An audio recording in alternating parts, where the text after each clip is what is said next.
Hola, mucho se ha hablado últimamente sobre el cambio de estrategia de Rusia en Ucrania y se ponen muchas preguntas sobre la mesa, si fue desde el inicio una finta de engaño ir por Kiev, si la intención rusa era distraer y concentrar tropas ucranianas allí para poder tener libertad de acción y de maniobra en el suroriente ucraniano, en la región del Donbass, o si por el contrario fue realmente un desacierto en cuanto al diseño operacional inicial, la forma como Rusia plantea la campaña en Ucrania, y ante la imposibilidad de lograr Kiev, ante la derrota frente a Kiev, los rusos lo que tuvieron que hacer fue un ajuste operacional y tratar de reorganizar, reorientar su esfuerzo hacia un objetivo mucho más pequeño, mucho más modesto, que no quiere decir que no sea importante, pero mucho más modesto que el inicial y sin embargo mucho más realizable.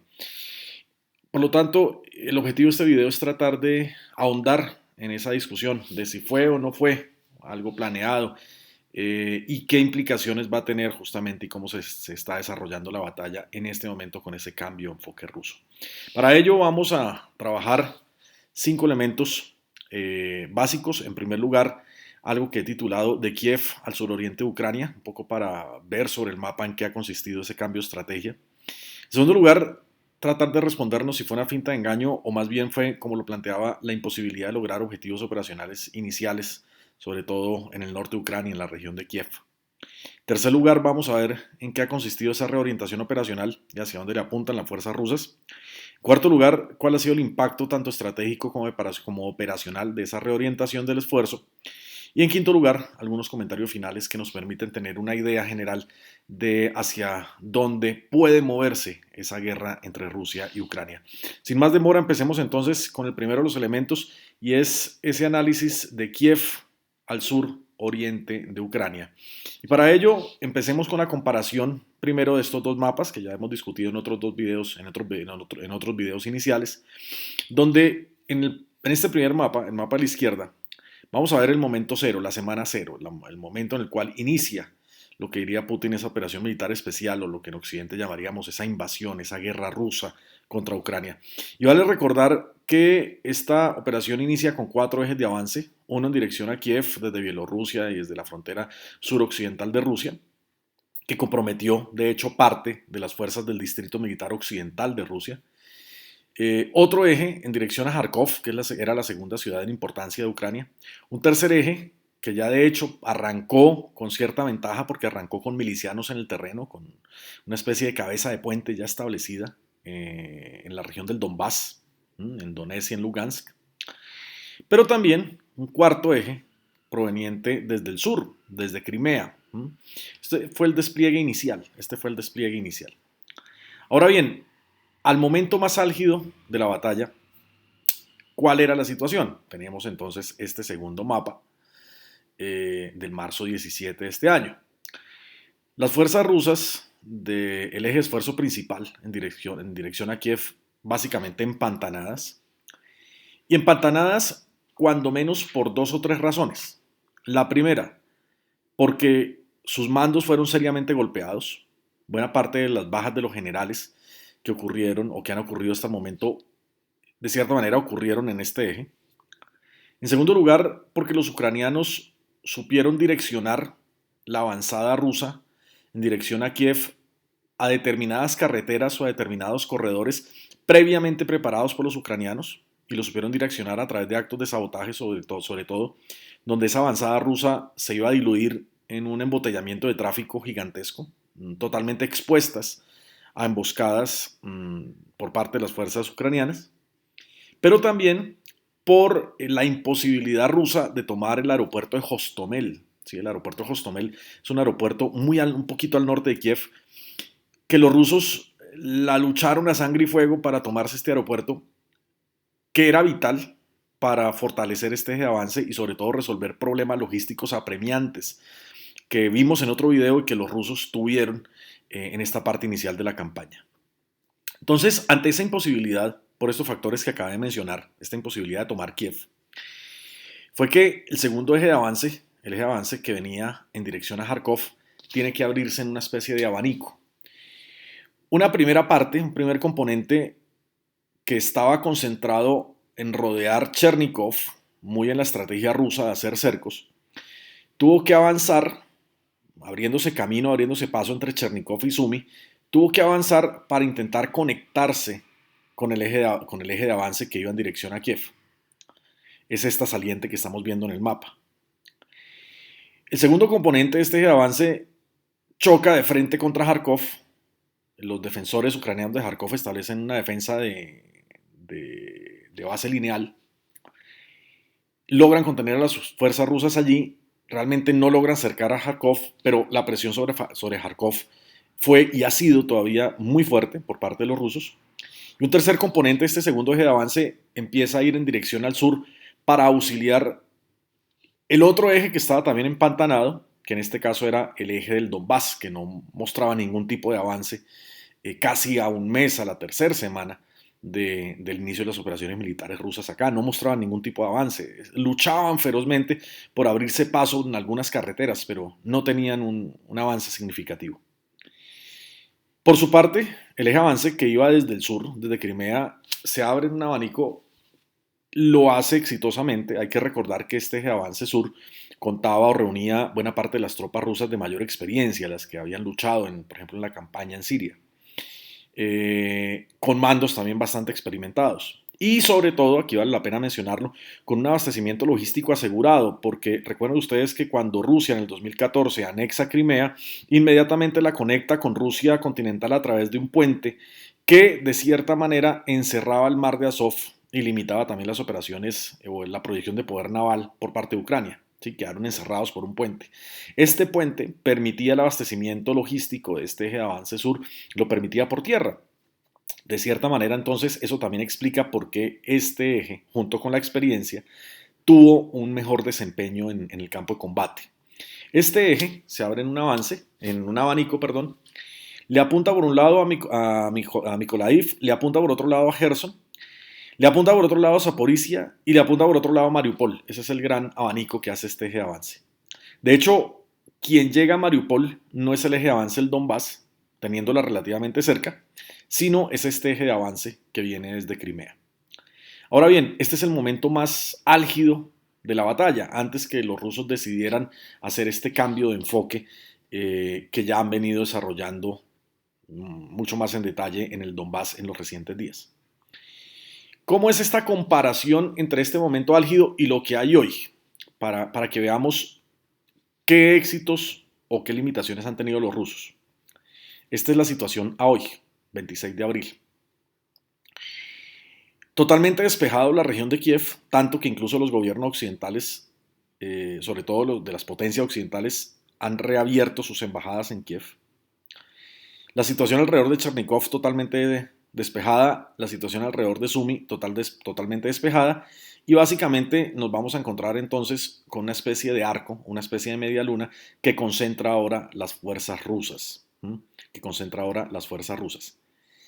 ¿Eso trae ventajas para los rusos? Sí, claro, trae unas ventajas importantes. Eh, Sin duda alguna, me adelanto un poco y en el campo netamente operacional, no vamos a meternos en el campo estratégico político, sino por ahora en el campo operacional, militar. Sin duda alguna, Rusia va a ganar la guerra, va a ganar la confrontación. Así, Estados Unidos, por ejemplo, hoy se pronunciara hablando que con el armamento adecuado los ucranianos podían ganar. Yo lo veo muy difícil, sobre todo en esta parte sur. Y lo veo muy difícil porque los rusos lograron resolver varios de sus dolores de cabeza. ¿Sí? El primero, el tema del abastecimiento logístico. Mientras los ejes de avance en dirección a Kiev y este eje de avance en dirección a Kharkov tuvieron problemas de abastecimiento logístico que veíamos en otro video, sobre todo porque los rusos no podían prolongar las líneas férreas más allá de su territorio y en consecuencia cuando entran a Ucrania tienen que utilizar camiones y los camiones se van a empantanar. Por un lado no son suficientes y por otro lado se van a empantanar eh, eh, por tierra, por la dificultad del terreno, porque tenían que repartirse entre tanques y munición de artillería, porque, bueno, por mil elementos que analizamos en un video anterior.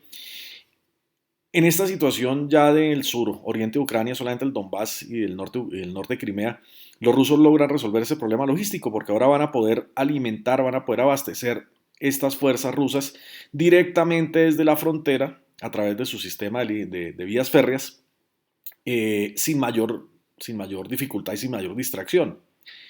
Por otro lado, en estos ejes de avance del norte, la acción de las fuerzas especiales ucranianas fue muy importante a la hora de hacer sabotajes tras las líneas enemigas, a la hora de cortar líneas de suministros, a la hora de afectar las redes de comunicaciones de los rusos, a la hora incluso de hacer operaciones de neutralización muy específicas utilizando tiradores de alta precisión, francotiradores, como se conoce ordinariamente, para neutralizar generales, por ejemplo.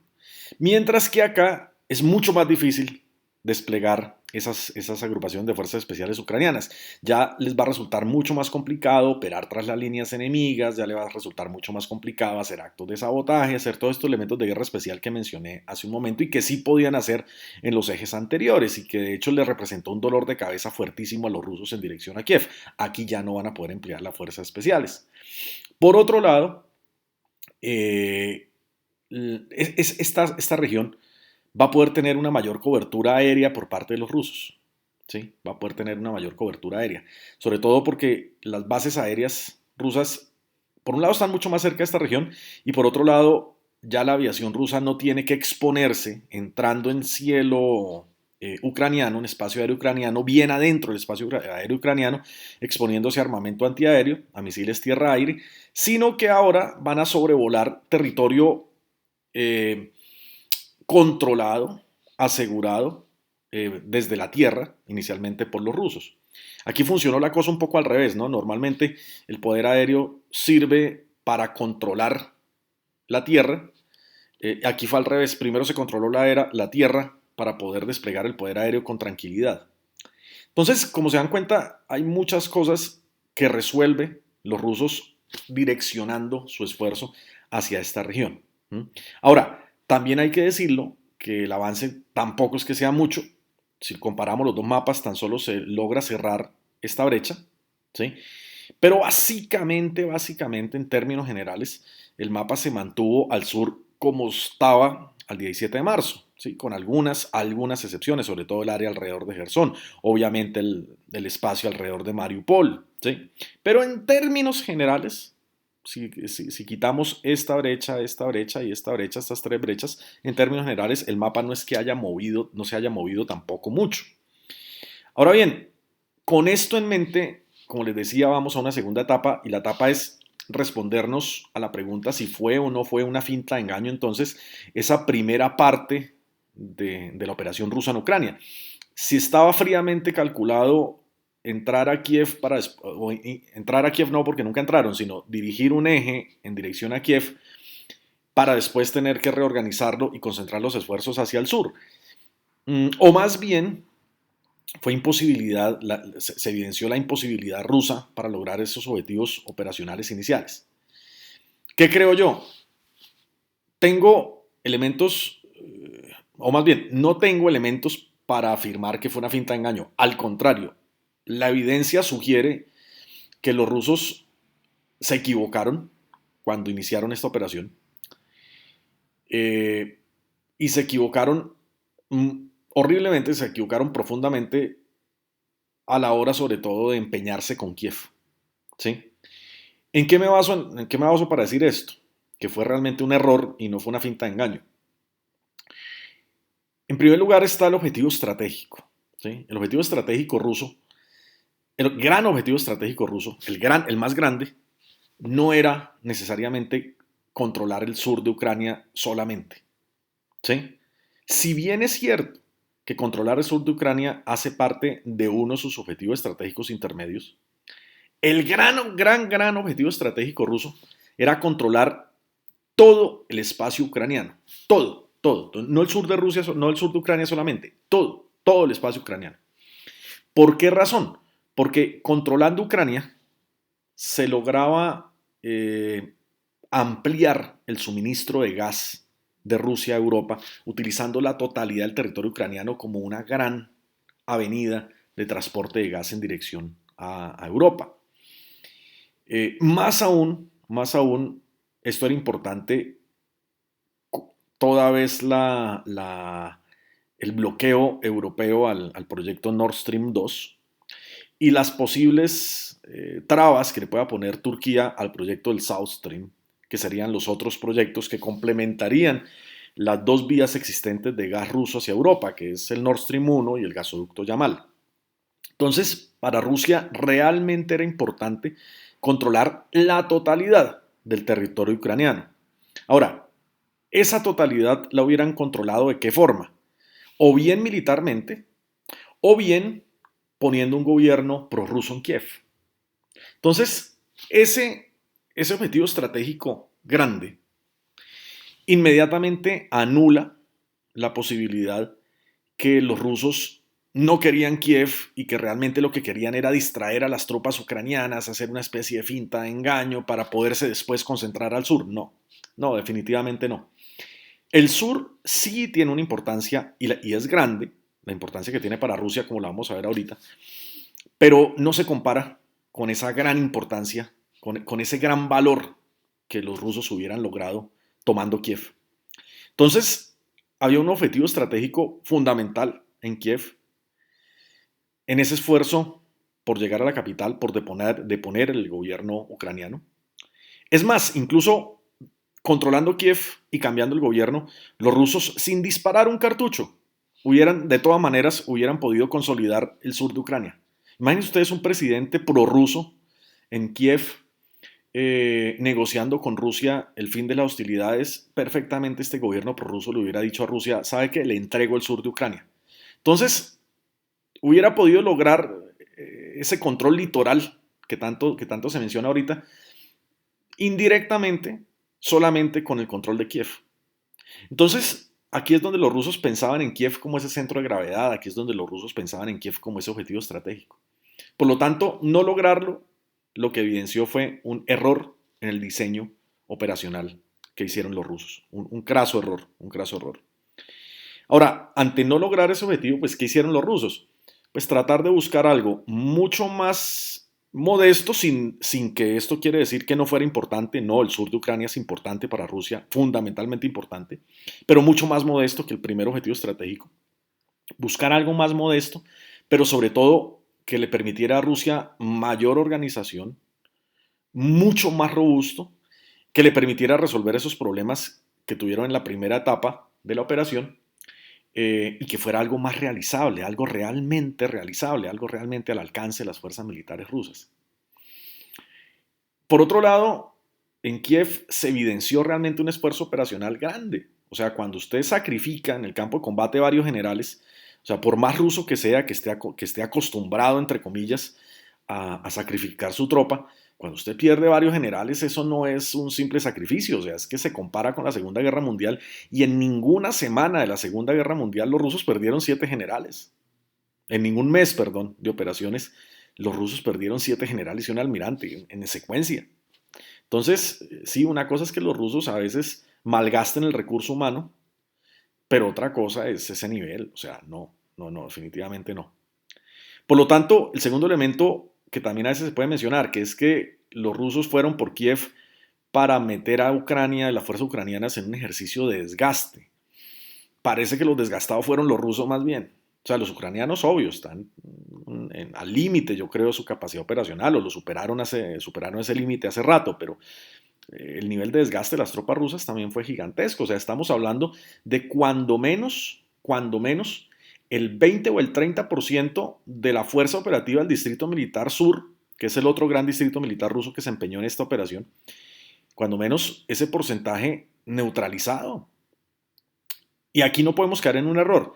Decir que es que los rusos tienen muchísimos más hombres y tienen muchísimo más equipo y en consecuencia perder 15.000 o 20.000 o 30.000 soldados, que eso no es importante para los rusos. Depende. Porque es que Rusia tiene el doble del tamaño de Estados Unidos en extensión geográfica. Y sí, Rusia tiene un ejército de 1 millón de hombres, pero resulta que Rusia no puede movilizar ese 1 millón de hombres toda Ucrania y dejar desprotegido el resto del país. Entonces, por eso es que Rusia está dividida en distritos militares. Y que un distrito militar, y especialmente este, que hizo decenas de simulaciones, de juegos de guerra previamente y que ya supuestamente tenía de memoria preparado esta operación. Perder tanta tropa y tanto equipo realmente es significativo y no es poca cosa. ¿Sí? No es poca cosa. Entonces no se deben hacer también análisis simplistas del poder ruso. O sea, si bien es cierto que tiene ese millón de hombres, tiene también un país gigantesco que controlar y tiene regiones absolutamente críticas que en este momento está defendiendo con 1 o 2 batallones, por ejemplo. Para no ir tan lejos, algunas regiones de Chechenia, algunas regiones de Osetia, que son críticas que Rusia tenía allí, varias brigadas desplegadas, en este momento tiene 1 o 2 batallones porque tuvo que mover esa tropa para Ucrania. Entonces, aquí hay que hacer lecturas también muy, muy juiciosas y muy precarias a ese respecto. Y sí hay un desgaste ruso, claramente hay un desgaste ruso derivado de ese error en la conducción como fue Kiev. Por otro lado, plantear que Kiev buscaba una distracción de las tropas ucranianas. El argumento no es tan sólido en la medida en que las tropas ucranianas que se empeñaron en la defensa de Kiev no iban a ser las mismas que se iban a destinar para la defensa del Donbass. O sea, si hubieran sido las mismas, uno dice, ok, listo, porque es que usted compromete tropa ucraniana en Kiev y entonces libera la presión en el Donbass y allá usted, Rusia, va a tener mayor libertad de acción. Sí, si fueran las mismas, pero es que no iban a ser las mismas. Entonces, tampoco se puede entender como una maniobra para distraer tropa ucraniana. En síntesis, la evidencia sugiere que no fue una finta de engaño, o sea, que Kiev no fue una finta de engaño, que realmente los rusos iban a ir por Kiev, no les funcionó, tuvieron que hacer una reorientación operacional, no fue tampoco a las carreras, porque los rusos se tomaron algún tiempo para movilizar la tropa a un lado al otro, para reorganizarla, para reagruparla, para reabastecerla. Entonces tampoco fue a las carreras, pero sí tuvieron que cambiar su escala de objetivos a la mitad de la campaña, renunciar a un objetivo mucho más ambicioso que era el control de la mayor parte posible de Ucrania, incluyendo su capital, para concentrarse en algo que es un poco más pequeño, pero que es totalmente al alcance de las fuerzas rusas. Ahí sí, es algo un poco más lógico, y ahí sí están un poco al alcance de las fuerzas rusas. ¿Qué gana Putin controlando el sur de Ucrania? Y nos podemos devolver un poco a este mapa. ¿Qué gana Putin controlando el sur de Ucrania? Pues sin duda alguna, más allá de empatar por tierra estos dos territorios, Crimea y el Donbass, más allá de empatarlo por tierra, lo que hace es ampliar una gran zona de influencia, ¿sí? Pero también apuntarle a controlar la totalidad del litoral ruso, del litoral ucraniano, perdón. O sea, esto quiere decir que muy seguramente en los próximos días los rusos van a incrementar su presión sobre Odessa. Hoy mismo los rusos denunciaron ataques en esta región que estoy mostrando, que es la región de Transnistria, posiblemente ataques de falsa bandera, pero Putin lo que necesita es un argumento, por más pequeño que sea, para involucrar ahora también a las tropas rusas o prorrusas que tiene desplegadas acá. ¿Sí? Entonces perfectamente Odessa se puede ver en una especie de sándwich, se puede ver rodeada por sus dos flancos, por el oriente y por el occidente. Por el oriente, los rusos de este eje de avance empujando, y por el occidente, las milicias prorrusas de Transnistria también empujando en dirección a Odessa. ¿Sí? Con esto los rusos ganarían el control total del litoral ucraniano, dejarían a Ucrania sin salida al Mar Negro, prácticamente serían los dueños de la mayoría del litoral del Mar Negro, sin contar el litoral de los europeos y el litoral de Turquía, pero sobre todo, muy importante, aquí donde está el puntero láser más o menos está una gran base naval que es la base de Sebastopol, lograría tener toda una región de seguridad a su espalda, de tal manera que ya no estaría amenazada, que ese era un gran temor ruso, que los ucranianos intentaran retomar Crimea sobre todo y presionar Sebastopol. Ahorita ya no lo van a poder hacer de ninguna manera. Entonces, sí, o sea, la ganancia es importante, obvio, pero no se compara con la ganancia que hubieran tenido tomando Kiev. No se compara de ninguna manera. Ahora bien, ¿en qué consistió esta reorientación operacional? Hoy tenemos 3 ejes de avance, un eje de avance principal y 2 ejes de avance secundarios o auxiliares. El eje de avance principal está al oriente de Ucrania, el eje auxiliar 1 está de Kharkov hacia el sureste y el eje auxiliar 2 está de Crimea con un abanico hacia el noroeste, norte y noreste. Vamos a mirar rápidamente esos 3 ejes de avance. El primero, el eje de avance principal. Recuerden muy bien este nombre, Sloviansk. ¿Por qué? porque mucho vamos a tener que ver con esta ciudad de Sloviansk o sus alrededores. Si vamos atrás en el mapa, estamos hablando de este espacio que los rusos quieren intentar controlar o asegurar, este que estoy mostrando aquí en el puntero láser. ¿Sí? Y en toda la mitad de este espacio está justamente Sloviansk. Ahora bien, aquí lo vemos. Y no solamente es el espacio geográfico, sino que es el espacio en medio de varios caminos y varias carreteras. Por lo tanto, cualquier acción de movilidad que se vaya a hacer en esta pequeña cuña tiene que pasar sí o sí por Sloviansk. ¿Sí? Esto también le permitiría a los rusos tener un frente mucho más estable, ¿sí? Y no una entrada, llamémoslo así, en la zona controlada por los rusos.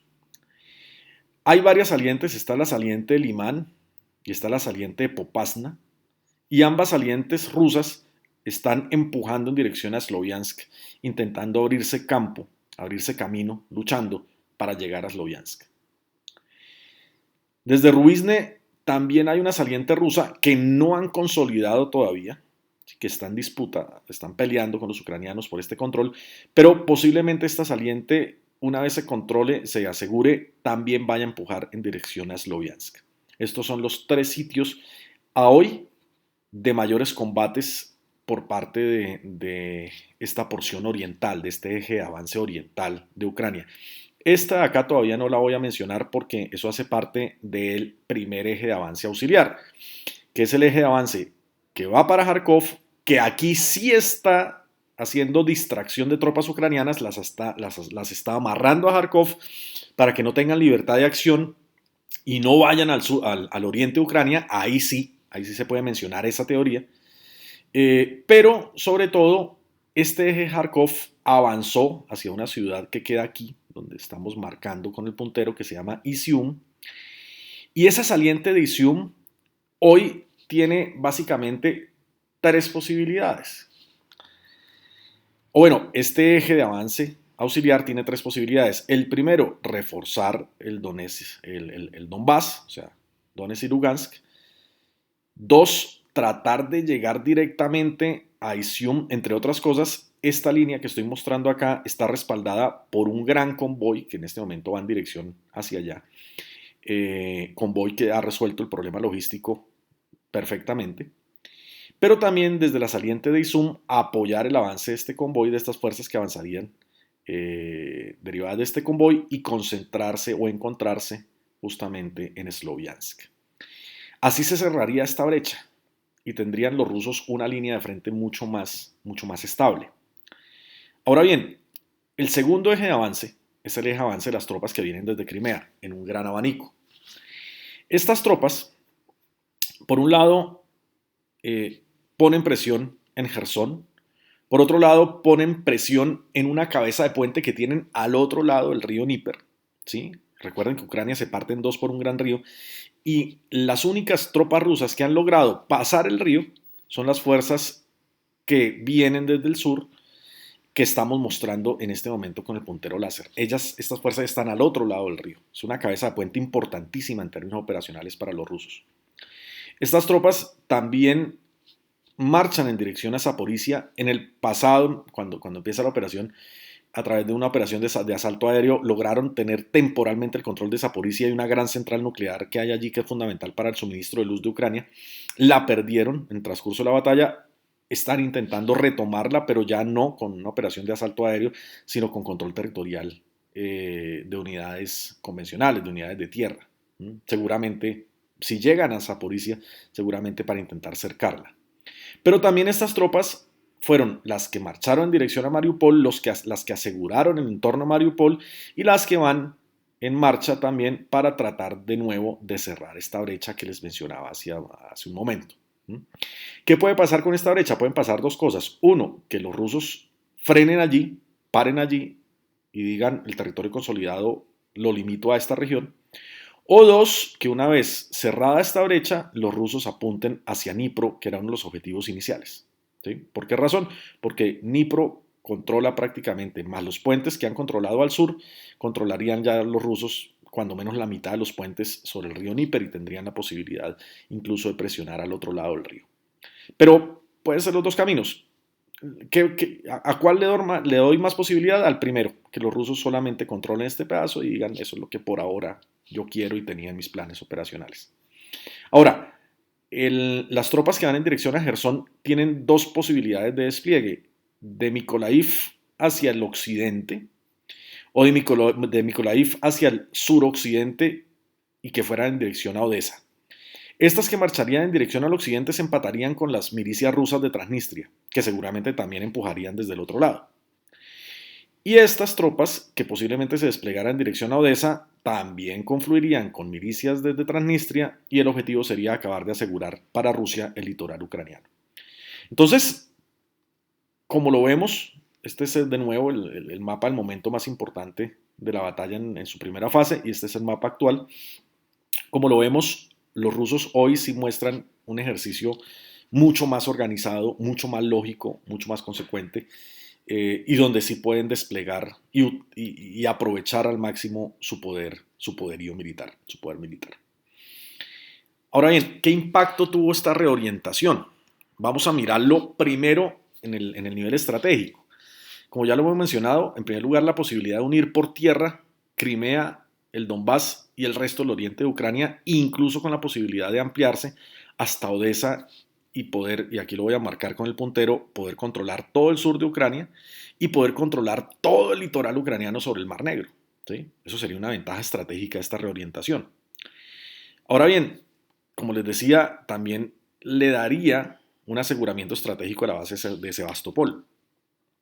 En cuanto a las ventajas operacionales, como lo he mencionado antes, iba a tener esta reorientación, le iba a dar a las fuerzas rusas un mejor funcionamiento de su logística, iba a negar áreas para que los ucranianos, no pudieran emplear o desplegar sus fuerzas especiales, iban a tener una mejor cobertura desde las bases aéreas rusas, también ya lo expliqué, le iba a permitir tener una mayor concentración de fuerzas, especialmente de artillería de campaña, porque se soluciona la logística, se soluciona el tema de artillería de campaña, que eso les encanta a los rusos, y sobre todo esta concentración de fuerzas para hacer cercos, eso es un elemento dominante en la doctrina rusa. Y otra cosa interesante, y es que en esta concentración que están haciendo los rusos al suroriente de Ucrania, les permite un empleo más eficiente y coordinado de las milicias que los rusos tienen allí desplegadas. Cosa diferente hubiera sido con 4 ejes de avance sin tener una comunicación entre un eje y el otro, controlar estas milicias estilo Wagner o estilo las milicias que trajeron de Chechenia iba a ser mucho más difícil. Aquí es mucho más práctico.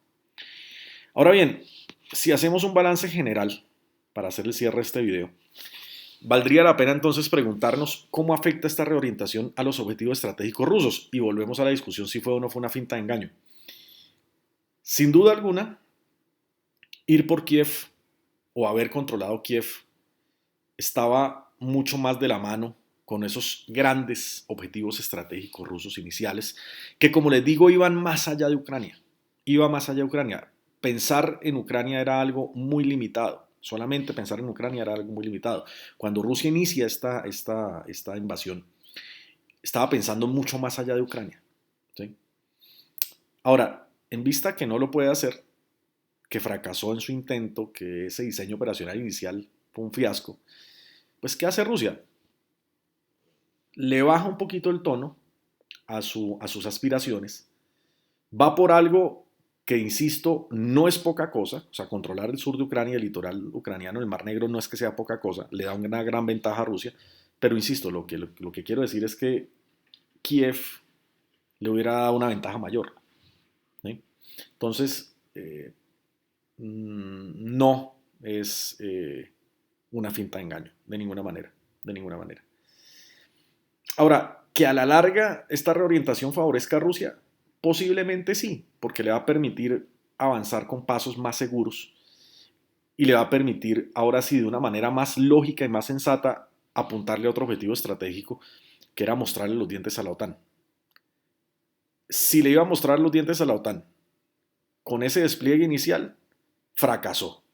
Pero si le va a mostrar los dientes a la OTAN con un ejercicio mucho más organizado, mucho más sensato, mucho más coherente, ahí sí puede lograr el objetivo de decirle a la OTAN, hey, yo tengo fuerza militar, no se meta conmigo.